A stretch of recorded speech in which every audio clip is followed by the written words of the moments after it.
سلام بینندگان ارجمند یوتیوب کانال روزنامه جمهوریت. اینک پیش‌روی شماست برنامه نوبتی گنج فرهنگ از محفل فانوس منبر اندیشه.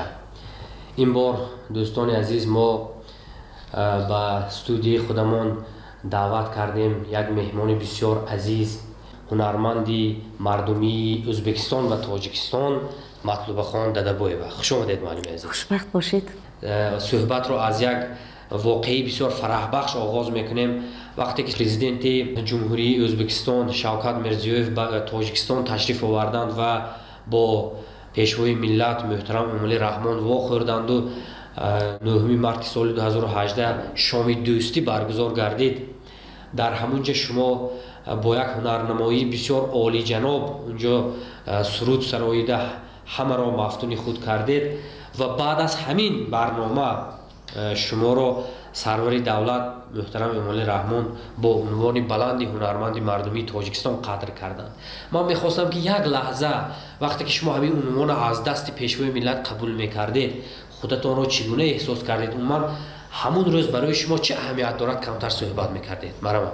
السلام علیکم عزیز دوستlar، دوستان عزیز محترمه، مادرهای و زنان، دخترانم، من فکر کردگی نبودم که من به نظر شوکت میرامانویچ با امامعلی رحمان افتاده من این خیل از دست خودشان دستشان قپیده اینها سلکم اولیا آدم های اولیا این بسیار کت بخت که دست پرزیدنت ها را قپیده از دست ویها عنوان گرفتن بخت کلان. این برای همین این از همین من که از پدر و مادر از استادان گرفتگی دعاها مستجاب شد گفته میگویم خلاص. همین خیلی خرسند من که این روزها را فراموش کردن ممکن نیست. این روزهای خوبی من، این موفقیت هایی که من در حیاتم موفق شدم این در درون من هر دایم جوش میزند و مرا به سرود خواندن کشال میکند. برای چی؟ این اولا بار من حاضر فکرم به ورزیگ رفت در دهه‌ای که من در آنجا تولد یافتم و زندگانی کردم که مادر من، پدر من، کلان بابای من وقتی که 14 ساله دختر بودم من علکه مردمان میدانستند که مطلوبه ددابویeva از ورزیگ یک سرودخوان دختر برآمده است. بعد من به ریسپوبلیکا به تاشکند تکلیف کردند، به فستیوال ها هر خیل کنکورس ها آمدم و باز شنونده های من وسیع‌تر بسیارتر شد. بعد من خرسند شدم جوان دختر این یک گپ های نزد شنیدم بسیار به جوانان روحی بلند میتید و مادرم خرسند شد گفتم که مادر جان من از کجا این خیلی صنعتکار شدم. ما 10 کس در عائله فرزند بودیم، این 10 کس هم ماشانم صنعت نظم می‌بیندند لیکن من بر این حرکتشان چی نبودگی. گفته من سوال دادم به رحمتی مادرم گریه کردند، پدرم هم گریه کردند. سلامت باشید. واقعا هم معلمه مطلوبه ددابویeva در برابر آن که یک سراینده بسیار مشهور و معروف و شناخته هم هستند از جمله بسیار انسانی نیک هستند، انسانی دلشان پاکیزه، انسانی نیتشان نیک و همچون مادر هم بسیار آداب و اخلاق بلند دارند و ما معلمه را توسط تلویزیون هرگاه از تلویزیون ازبکستان میدیدیم و شاد میشدیم. امروز سعادت است که ما با خودشان روبرو میشینیم. من درباره فعالیتتان در تاشکند پرسیدنی هستم که حالا شما در پایتخت ازبکستان در شهر تاشکند با چه کارها مشغولید؟ تا اونجایی که ما میدونیم شما در اکادمی مقام هم هستید و غیر از این در کجاها فعالیت میبرید؟ نقشه هاتون چگونه است حالا؟ من فرزندی دو خلق، هم ازبکستان هم تاجیکستان. من هر دوش را یک خیل می‌دارم، یک خیل دوست می‌دارم، چون که شوهر من ازبک میباشد. من کت فرزندم خورشید بانو من Tojikistonga kelin bo'lib tushgan. Bu albatta yana rishtalarni bog'lashga menga juda ham katta bir anaqa nima deydi, ana shu borishlik, kelishlik bularga yana qo'shildiki, meni nabiralarim ana shu Tojikiston zaminida o'zini bilimi bilan Tojikistonga o'z nimasini xalqiga xizmat qilyapti. Bu albatta shu fursatdan foydalanib men O'zbekistonda mana 45 yildan beri Yunus Rajabiy nomidagi O'zbekiston teleradio kompaniyasi qoshidagi Yunus Rajabiy nomli maqom ansamblida faoliyat yuritdim va 2007-yilgacha ishladim. O'rtada shunaqa payt bo'ldiki, ozgina chekinish bo'ldi. Bu shunaqa sabab bo'ldiki, men ozgina dam olishimga to'g'ri kelib qoldi va shunda ham men tark etmadim san'atni. Madaniyat va san'at oliygohida 15 yil ustozlik qildim. Va shunaqa meni taqdirimda shunaqa nasibam uzilmagan ekan. Mana hozir yana qaytdim maqom ansambliga. Bu safar albatta ijrochi bo'lib emas, Soyibjon Begmatov boshchiligidagi O'zbek Milliy maqom markazida katta ilmiy xodim bo'lib ish olib boryapman. Va yoshlarimizga o'sha ustozlarimizdan olgan bilimlarimizni tojik tilida va o'zbek tilidagi klassik maqom qo'shiqlarini o'rgatishda albatta o'z kuchimni ayamasdan ularga nima deydi, ustozlik qilib kelyapman. دوستان عزیز، یادآور میشم که معلمه یکی از سبب‌های به تاجیکستان تشریف آوردنشان این برنامه کنسرتی داشتند و چند پیش کنسرت اولینشان در فیلارمونی دولتی تاجیکستان به نام یک شریف جورایف برگزار گردید و مخلصانشان که در تاجیکستان هم زیاد هست بسیار با یک هوس و مراق زیاد کنسرت رو تماشا کردند و همه شاد بودند که معلمه در اینجا کنسرت برگزار میکنند و چند سال پیش معلمه وعده داده بودند که من ارتیستی خلقی از تاجیکستان شدم، یعنی هنرمند مردمی تاجیکستان شدم، از مردمی تاجیکستان یک کنسرت قرضدار ماند و همون کنسرت در فیلارمونی دولت همین کنسرت برگزار کردم. توغری اومد همین کنسرت من، قلبی من پر شد. برای چی؟ همین روزدار آدم ها باشند هم وقتشان را از من دریغ نداشته آمدند.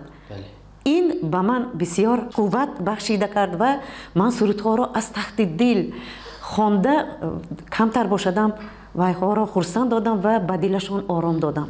میخواستم که برای بینندگان یوتیوب کانال ما کمتر یک شینگل از ازبکی، یک شینگل از تاجیکی سرود سرایت. این سرود را در تاجیکستان یگان بار نخواندگی حاضر پریزنتاسیا میکنیم.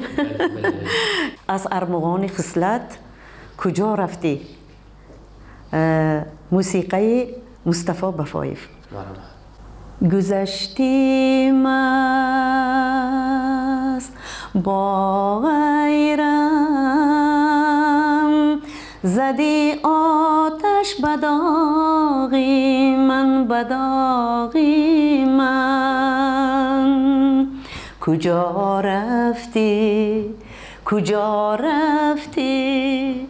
بیا ای شبنمی گلهای باغی من، بیا ای شبنمی گلهای باغی من. بسر وقتم نمی آیی، خزان گشتم نمی پرسی، خزان گشتم نمی پرسی. بهشتی من، بهاری من، گلی رنای باغی من، گلی رنای باغی من. چی کردم من؟ چی گفتم من؟ چی دیدی از چی رنگ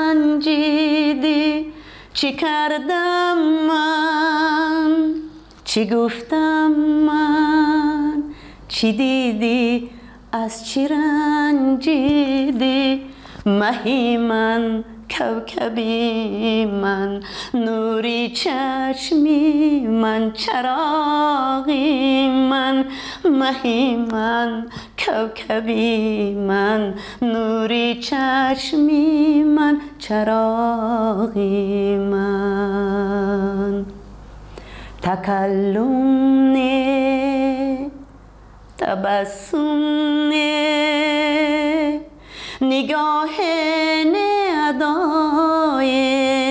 ادای نه کجا رفتی کجا رفتی بیا ای شبنمی گلهای باغی من بیا ای شبنمی گلهای باغی من کجا رفتی بیا کجا رفتی بیا کجا رفتی بیا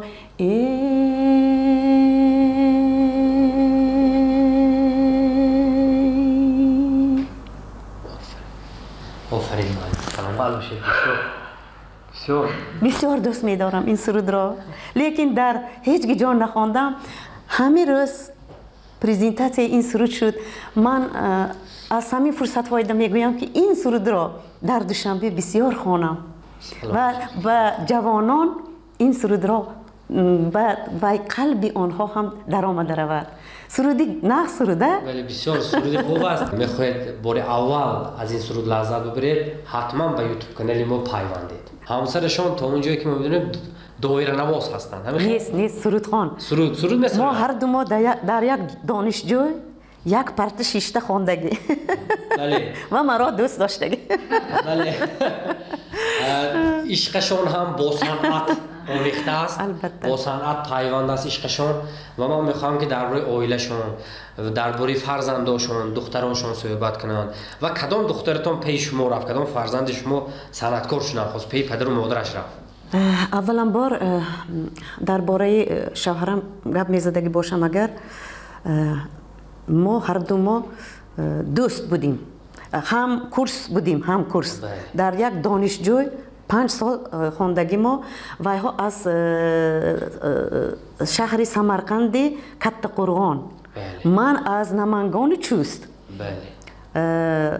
و ها از وای سرحد من از این سرحد این اکو چی میگم این تقدیری خدا من همین خیل هیچ یک ارمانم نیست برای چی یک روز شد که ما کورسی 4 بودیم مادر شوهر من به اینستیتوت آمدند زادروزی حسین جان بود و ها آمدند که در آنجا ما در اینستیتوت چی کردیم جمع شدیم و من سرود خواندم همون روز من از تلویزیون سرود خواندم و همه دیده قاینانم گفتند که انا همین دختره حسین جان میگیری همینه کلین میکنم تو حرکت کن که همین دختره من کلین میکنم این اکو این تقدیر خدا ما اینستیتوت رو بود کردیم تمام کردیم و همون سال خانه‌دار شدیم میگن که دخترتون خورشیده میخواستن سرآینده شون اما شما گفتید که نه سببش چی بود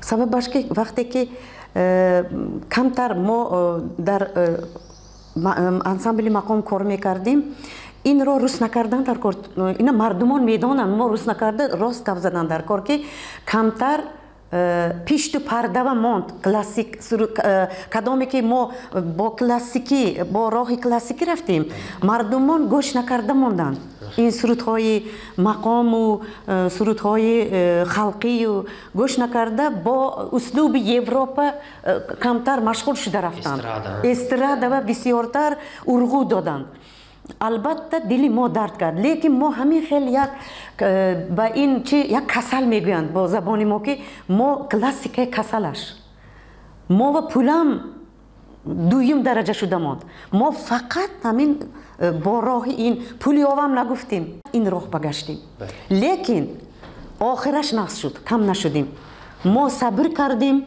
ما این را چی کردیم، همین خیل روزها را از خدا پرسیده من همین خیل به همین درجه ها آمدیم. من 40 سال شد. اگه دخترانی من که البته داداشم آوازشون بسیار ناز، حسین جان هم شوهر من هم، لیکن وایها صنعت با کار نکردن، نخواهیدن وایها در اینستیتوت ها درس داده، همین خیلی رهبری انسامبلش کار کردند لیکن سرودخوانی نکردند. دخترانی من آوازش 4 دختر دارم، همش آوازش نقص، همش اوقات پزد هم خانه تازه کندم، ایش خیلی به مشغول شدم، به روزگار مشغول شدم، رینگ رینگ رینگ رینگ اشوله خوانده میگردد. من گفتم داداش همین دختران به کنسرواتوار داخل کنیم. نیست گفتن وایها. برای چی؟ من اکو فهمیدم، من بسیار با دشواری به این رسا آمدم.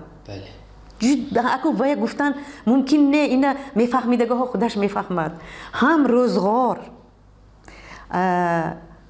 این روز نکردن در کار، زن کس چون صنعتکار شدن این یلکتان به همین خیلی وزمین بار برداشتنتان در کار و یا برداشته میتونستگی زنان های، برداشته نمیتونستگی زنان هست. این بختی من که من برداشتم، جستم کچکی نباشد هم اینه برداشتم من. برای چی؟ با من کمک دادن شوهر من، قیننای من، منگه یاردم دیرشته، من کمک دادن که با فرزندانم تربیه دادن در کار بخورم.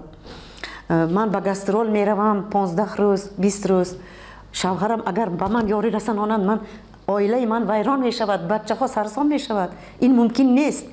بسیار صنعتکارها هستند که من یلدوز شدم، من پلان، من فقط از این راه می روم و من دویم درجه می استاد حیات من. گفتگی گپارا ما شنیدگی من بلکه این گپهای من به یک دیگر آدم ها نمی فورد، لیکن من این راهدن نمی کردم تا عمرم آخرشه. من گفتم که مایل من صنعت را می پرتایم، لیکن آیله من نمی پرتایم. این شان شهرت، این بایگری همش یک روز می گذرد، لیکن آیله مقدس، وطن برین چه خیلی پفتن ممکن.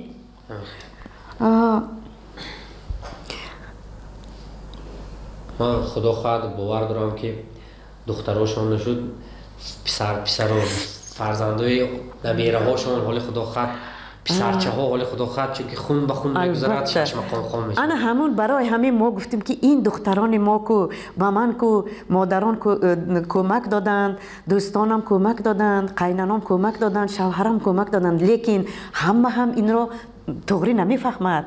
یک روز که وقتش نشود چی میشه؟ من همین ریم چی کردم؟ فکر کردم که برای من دخترم این صنعت را تو خوب بکن، لیکن دیگر کسبت شود. البته همین وقت شود که شوهری تو را سرود نمیخوانی بیاد، چه خیلی تو میکنی بعد در خانه ششته میمانی. اگر توی معلمی کنی یا که اگر تو زبان دانی دیگر کار دوام دادنت ممکن. گفتم لیکن من حاضر، من خورشید بانو ترجمان 4 زبان میداند، هم تاجیکی را آموخت، فرانسوزی میداند، انگلیسی میداند، زبان شناس و ترجمان شد. این بخت عائله خودش باشد، این بخت مای پدر و مادرش. در تاجیکستان من هر سال قریب آمده درس مهارت میگذارید، یعنی ماستر کلاس بین دانشجویان تاجیک، اونهایی که در کنسرواتوری ملی تاجیکستان به نام طلب خواجه ستارف تحصیل دارند و اونهایی که در دانشکده صنعت و فرهنگ و صنعتی به نام میرزا ترسونزاده هم درس‌های مهارت گذاشتید. شما شوق و رغبت دانشجویان جوانان تاجیک را به 6 مقام چگونه ارزیابی میکنید؟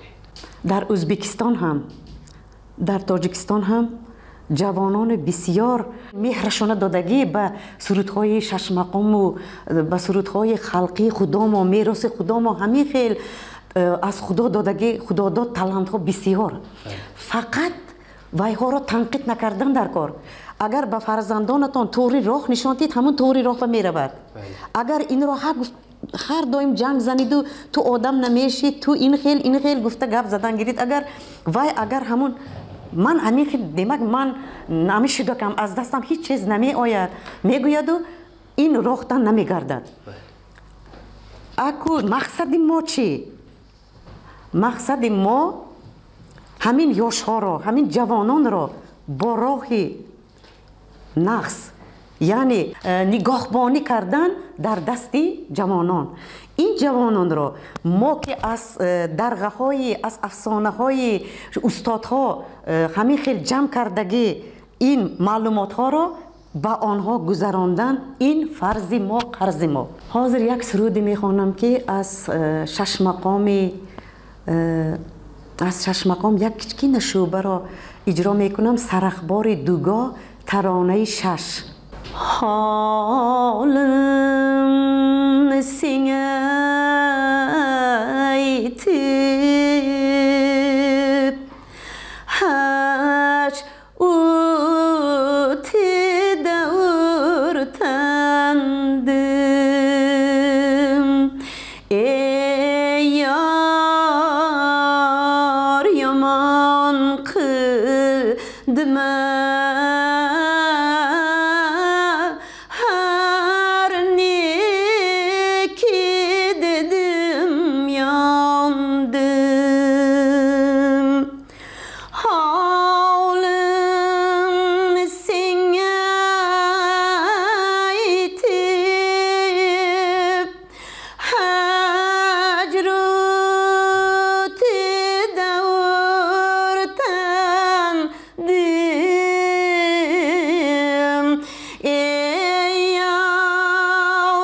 yaman qildimi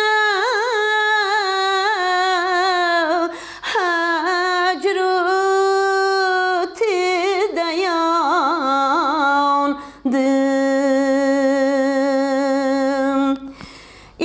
Gözleri mastane mastane mastane İşkin demin divane divane divane.